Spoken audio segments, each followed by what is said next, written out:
Hi, welcome to Just Another Land Cruiser. My name is Cimarron, and today's video will just be kind of a recap of what I got going on right now. Plus, I kind of wanted to let everybody know what my costs are, what my budget was for this build, and where I am trying to stay within my budget. So first off, the last couple of weeks I haven't got too much done. Took a little family vacation up to the Pacific Northwest, which was great. I actually got to wear a jacket in June for almost 2 weeks, and then came back to the oven here in Austin.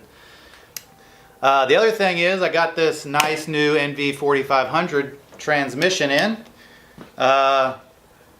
It will not be going in the build, it will be going in the 80 series. So my plan is I have an NV4500 in the 80 behind that Cummins already.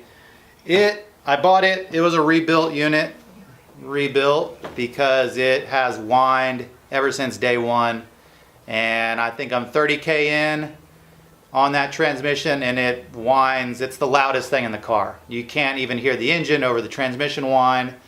So this weekend I'm going to plan to replace that with this new unit, and the old unit from the 80 will be going in the new build. Now why I'm doing that is, so in the 80 I have this model right here is the NV4500 diesel four-wheel drive model, and it has the four-wheel drive tail housing here, along with the output shaft is for a four-wheel drive Dodge with the diesel.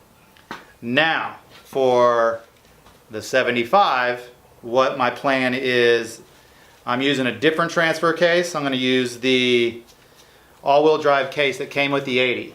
Now the adapter that is in the works to match this tranny with that transfer case, it takes a spud shaft, which I am not going to do that.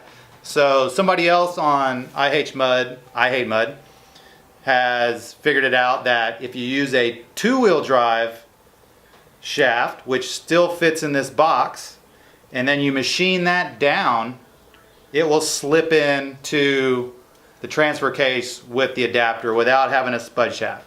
So plan is to grab the transmission from the 80, rebuild that, installing the modified two-wheel drive shaft, and that will mate to it. So it kind of worked out good that I got a new transmission going into both units, or rebuilt, not necessarily new. And it saves a little bit of coin because I needed this one for the 80 anyway. I'll swap it, rebuild it, you know, all that good stuff. So that next week will be pretty big. I found an engine from Odd Iron Off-Road in Georgia.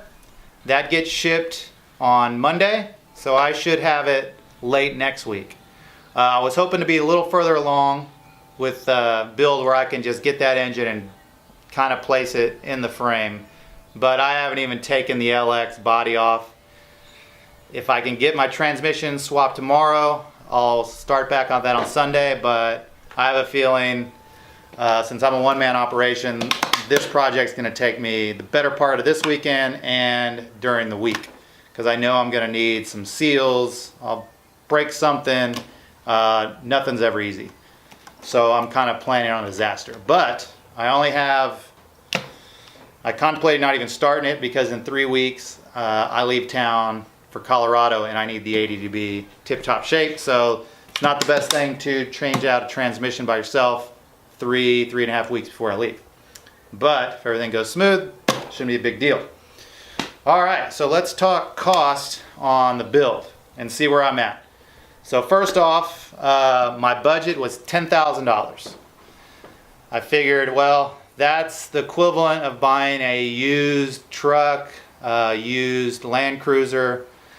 So that's what I wanted to stay at. I don't want this to be a ungodly amount of money going in this build, because it is going to be an everyday work truck. So it doesn't need to be a $20,000, $30,000 build.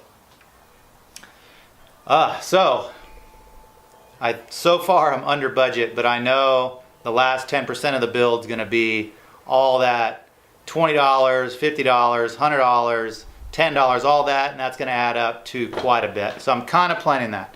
But so this is where I'm at right now. So the actual cab and chassis that you saw early on, you know, big hunk of junk, I paid $800 for that, which is basically scrap pricing.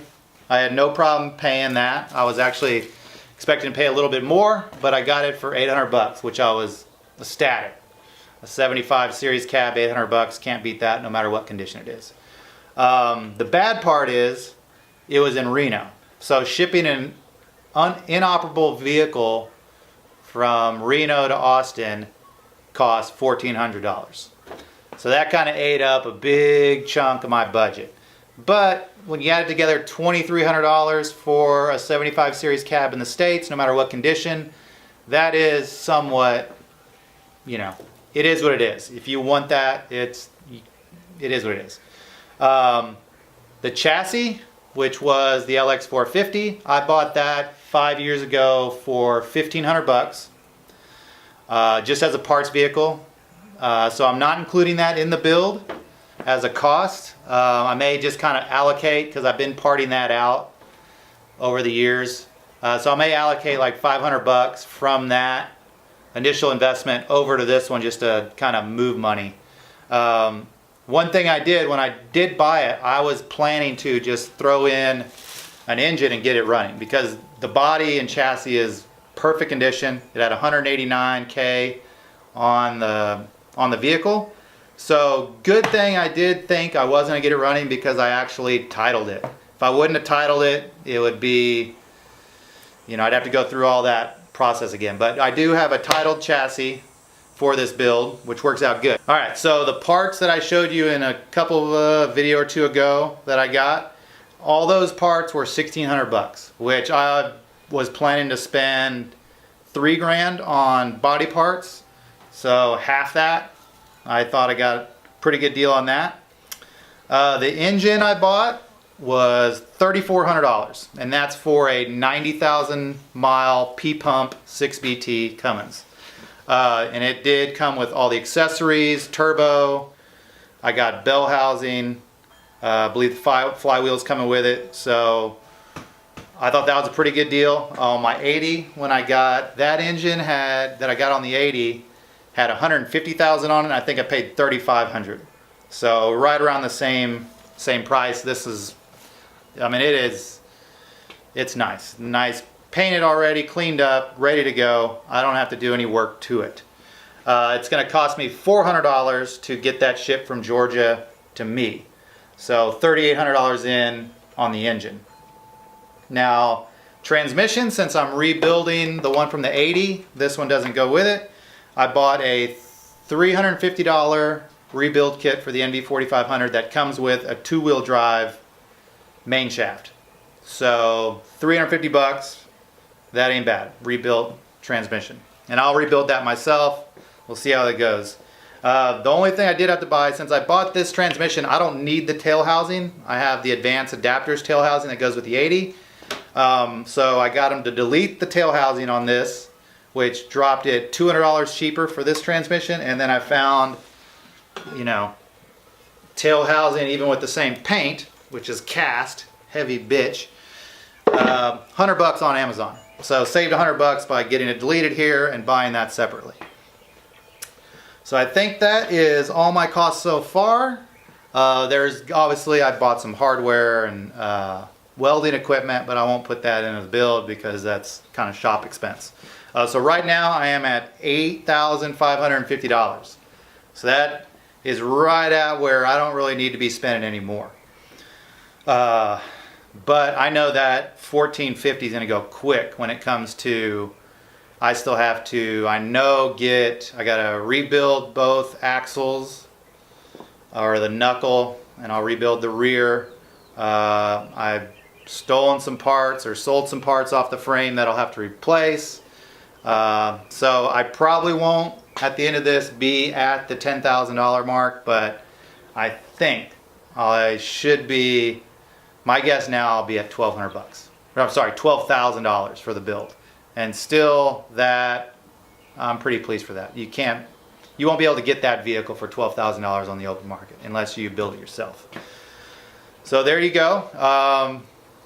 There's a little update. I should get back at it the next couple weeks before I leave for Colorado for Solid Axle Summit number 2. All right, so that's it for today. I'll get some good footage of me putting in a transmission tomorrow by myself and figuring out how to get it out of the vehicle with a jack and some 2x4s and milk crates, whatever it's going to take. If not, I'll get the neighbor to come over and help me to drop it, put the other one in. So there you go. Keep up with the build. Like I said, I'm going to be back at it. Subscribe to the channel, be ready for the videos, and please give me some likes. Let me know what you're thinking, especially Australian guys. As far as I know, I don't think there's a 6BT in a 70 series here in the States. Now, I know y'all don't get as many of the Cummins over in Australia, or I don't think so, but has this build been done?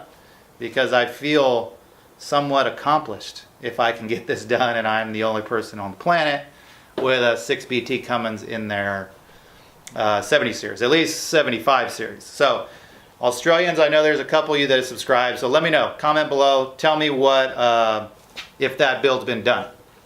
Because if it has been done, I'd like to, maybe there's a resource that I haven't found yet that I can kind of get some ideas or help when it comes down to the hard stuff of actually getting the engine in there. So there you go. Give me a like, subscribe to the channel, and I'll see y'all next time. Thank you.